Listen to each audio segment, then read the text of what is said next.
Roblox Forsaken is testing a new game mode Double Trouble. 2 killers versus either 12 or 16 survivors depending on which time during the test that you join.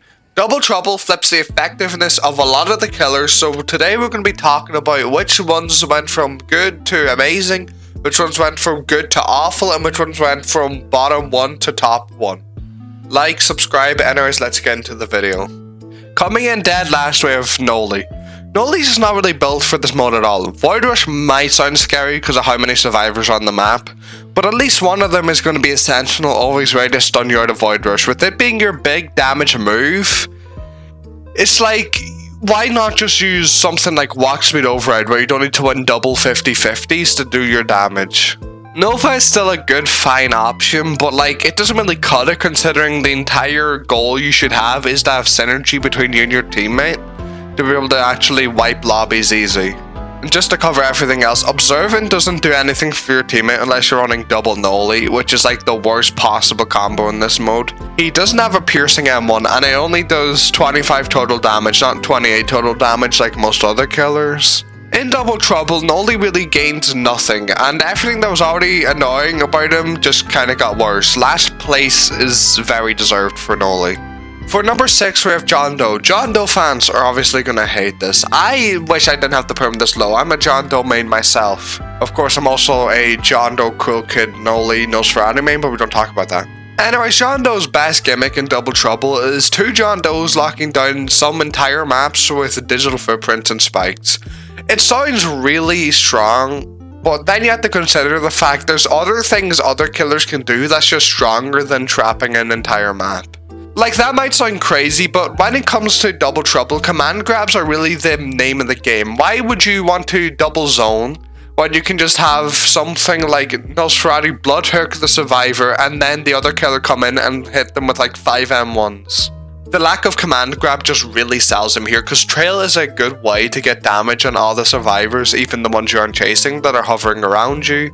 But like spikes can be a hazard to your own teammate if you mess up at all, which is hard to think, but you have to consider where your teammate is and the other survivors. So he just lacks the raw utility that brings higher placements to the other killers. Anyways, Double John Doe is funny, but that's number 6. Unfortunately, number 5 is going to have to be Cool Kid. So Cool Kid is actually decent here, but he's just very dependent on too many factors, and too many things can go wrong for him, and his lack of command grab just really sells him. He does have benefits like Walk Speed Override into a gashing wound, the survivor dies literally no matter what. Corrupt Nature has no real synergies you can do with another killer, so it's just kinda okay here, it's as good as normal. Pizza Delivery though, it's absolutely useless because you're always probably gonna have a noob to eat the minions, and that means you basically don't have them until like the last 3 survivors are left. Cool Kid's biggest problem is he always has to be the secondary killer of a comp, not the primary one. The main killer is always going to have a way to hold a survivor in place for the other killer to beat up the survivor while they're stuck there, which Cool Kid of course lacks. He does get helped by his speed, and his M1 is only 1.5 damage less than the usual M1 damage, but overall he still has to go pretty low.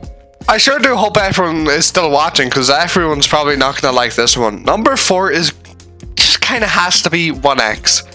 This is where I feel like it starts getting interesting because 1X is the first killer in this list who actually does something for the other killer like really well, but he still just doesn't really match up to what I feel like you should be doing for the other killer. Entanglement is command grab-esque, but it's not really as strong as one because it's only 1 second, but at least you pull the survivor towards you and your buddy. Now, Mass Infection is one of the best tools you can have because if someone's in like a gashing wound or a blood hook or anything else across the map, you're able to snipe the person in the gashing wound or blood hook, and that's, oh, all their health is gone and you didn't even need to be next to your other killer.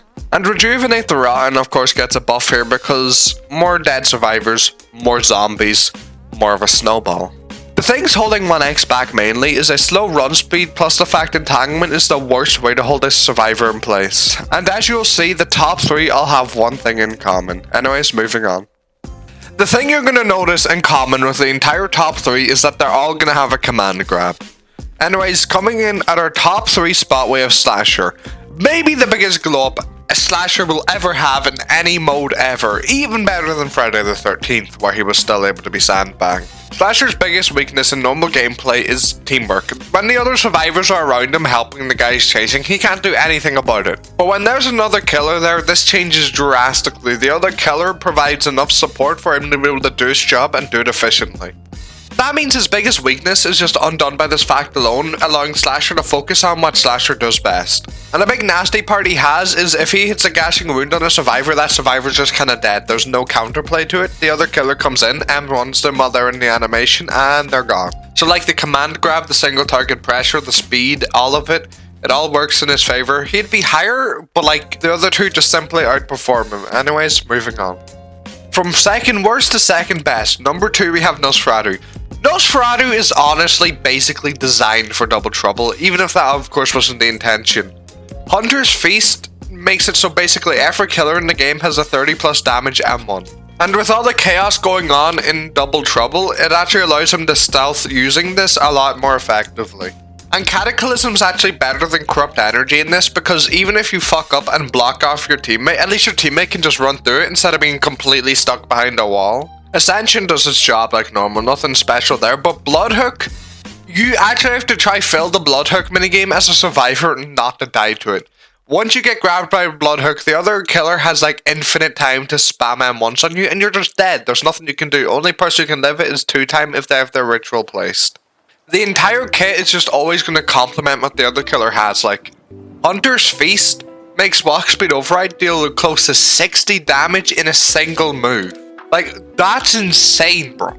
Overall, Nosadu just makes everyone better by just simply existing. So for that fact, he's gonna go in at our number 2 spot. Number 1, we have Shhhh. Shhhh is the best, normally the best tier. It's kind of anticlimactic, you know. Nosadu, like one of the worst killers. Slasher, the worst killer, you know, top 2, top 3, but Shhhh is just gonna be Shhhh generally. She is the best killer in 1v8, 1v4. And Double Trouble just kind of makes these facts bigger. Like, if you use double Shhhh, it's like, it's just genuinely the best comp in the game. You spam Hemorrhage easier. Demonic Pursuit is also a command grab. You have the core aspect that makes killers good in this mode.